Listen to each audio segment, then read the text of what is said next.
आजच डाउनलोड करा आणि तुमच्या आवडत्या मालिकांचा आनंद लुटा. थँक्यू. काय झालं प्रीतम? कसला एवढा विचार करताय? प्रिया, मी हा विचार करतोय की हे सगळं आता पुढे कसं जाणार आहे. खरं तर प्रीतम, आदित्य दादा आणि पारू यांनी लग्न करण्याचा एवढा तडकाफडकी निर्णय का घेतलाय ना हेच कळत नाहीये मला.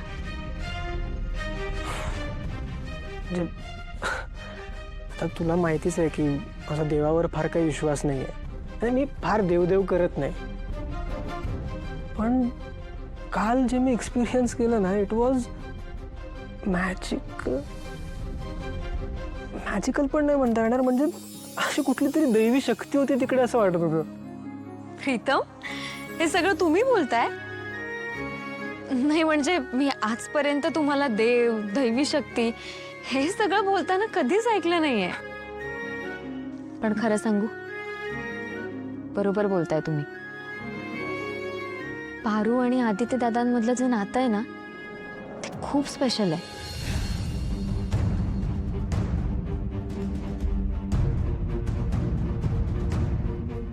बाबा, आता तरी ऐकून घ्याल का माझं प्लीज? आदित्य, मला तुझ्याशी एक अक्षरही बोलायचं नाहीये. जा इथून तू. बाबा प्लीज प्लीज असं नका बोलू. जे झालं ते खूप अचानक झालं. खरंच गोष्टी माझ्या हातात नव्हत्या. आणि बाबा मी खरंच सांगतोय, पारूची यात काहीच चूक नाही. प्लीज प्लीज माझं म्हणणं ऐकून घ्या. आदित्य, तुझ्या हातून जी चूक झाली आहे त्याचं काही स्पष्टीकरण तुझ्याकडे आहे असं वाटतंय तुला? नसेल कदाचित बाबा, पण माझी बाजू ऐकून घ्या प्लीज. बाबा, मला खरंच मनापासून वाटतंय की जे झालं त्यात ना माझी चूक होती ना पारूची चूक होती. परिस्थिती चुकीची होती बाबा. तुम्हाला ते ऍड शूट आठवत आहे ना? त्यावेळी नाईलाज असतो मला हरीशच्या जागी उभं राहावं लागलं.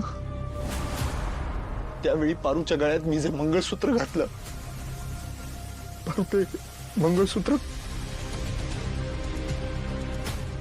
खरं समजायला लागले. तिथे मंगळसूत्र खरं मानायला लागली आणि त्या दिवसापासून ती मला तिचा नवरा मानू लागली बाबा. आणि ज्या डोळ्यांवरती माझं प्रेम होतं, कालांतराने मला कळलं की ते पारूचे डोळे. पारूबद्दल ओढ वाटायला लागली.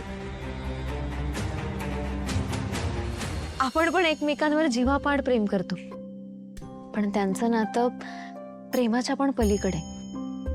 असं वाटतं ना की ते दोघं एकमेकांसाठीच बनलेत. मला नाही वाटत ते एकमेकांशिवाय जगू शकतील. त्याची सर्वात जास्त भीती वाटते प्रिया. म्हणजे आज बाबांना कळलं तर त्यांची ही अवस्था झाली होती. उद्या आईला कळेल तेव्हा ती कशा हँडल करेल या गोष्टी? ती पारूला स्वीकारेल का सून म्हणून? ह्या सगळ्याचा विचार जरी केला ना तरी मनात धडकी भरते. पण आज ना उद्या हे सत्य सगळ्यांसमोर येणारच आहे. डोंट वरी प्रीतम, आपण यातून नक्की काहीतरी मार्ग काढू. मी आहे ना. काय झालं? असं का बघताय? एक विचारू? विचारा. दरवेळी इतकी पॉझिटिव्ह कशी असतेस तू? म्हणजे मी नेहमी तुझ्याकडे काहीतरी प्रॉब्लेम्स घेऊन येतो, माझ्या मनातलं टेन्शन तुला सांगतो आणि तू दरवेळी मला त्यातून मार्ग काढून देतेस. हो का? हो. बायको आहे ना मी तुमची. एवढं तर करायलाच हवं माझ्या लाडक्या नवऱ्यासाठी. कॉफी पिया, गार होतीये.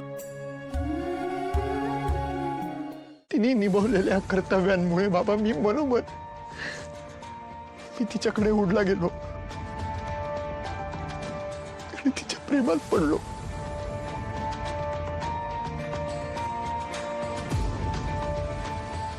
तिला मनवायला मी जेव्हा गावी गेलो होतो तेव्हा मी तिला प्रपोज केलं. पण तिने तेव्हा माझ्याकडे अट घातली, माझ्याकडनं वचन घेतलं की जर कधी अशी वेळ आली की मला तिच्यामध्ये आणि आईमध्ये कोणा एकाला निवडायचं असेल तर मी पारूच्या ऐवजी आईला निवडेन. मी तिला वचन दिलं. आणि नंतर जेव्हा मारुती मामाला हे सगळं कळलं तेव्हा मारुती मामाने तिला विष पाजण्याचा प्रयत्न केला.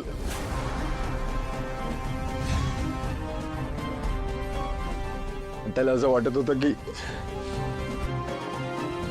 आमच्या नात्यामुळे त्याच्या स्वामीनिष्ठेवर शंका येईल. बाबा, मारुती मामाने तर ते मंगळसूत्र जाळण्याचाही प्रयत्न केला हो. आणि जेव्हा जेव्हा पारूच्या गळ्यातून ते मंगळसूत्र निघालंय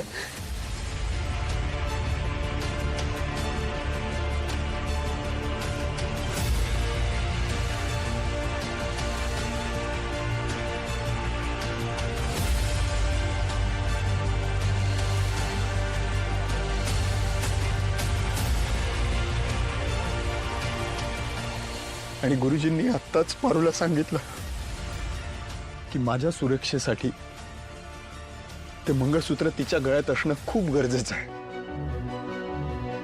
हा जो आत्ता माझ्यावरती हल्ला झाला होता त्यातून सुद्धा पारूनेच मला व्यवस्थित बाहेर काढलं. बाबा, मला एक गोष्ट कळतच नाही, जी मुलगी आपल्या घरासाठी स्वतःचा जीव धोक्यात घालू शकते ती मुलगी या घरात येण्याच्या मोहासाठी खरंच प्रयत्न करेल का? आणि आजवर बाबा तिने कधीच हे नातं माझ्यावर या घरावर लादण्याचा प्रयत्न केला नाही. पण ते मंगळसूत्र तिच्या गळ्यात राहणं किती गरजेचं आहे माझ्या सुरक्षेसाठी हे जेव्हा तिला कळलं ना बाबा, तेव्हापासून तिची धडपड सुरू झाली.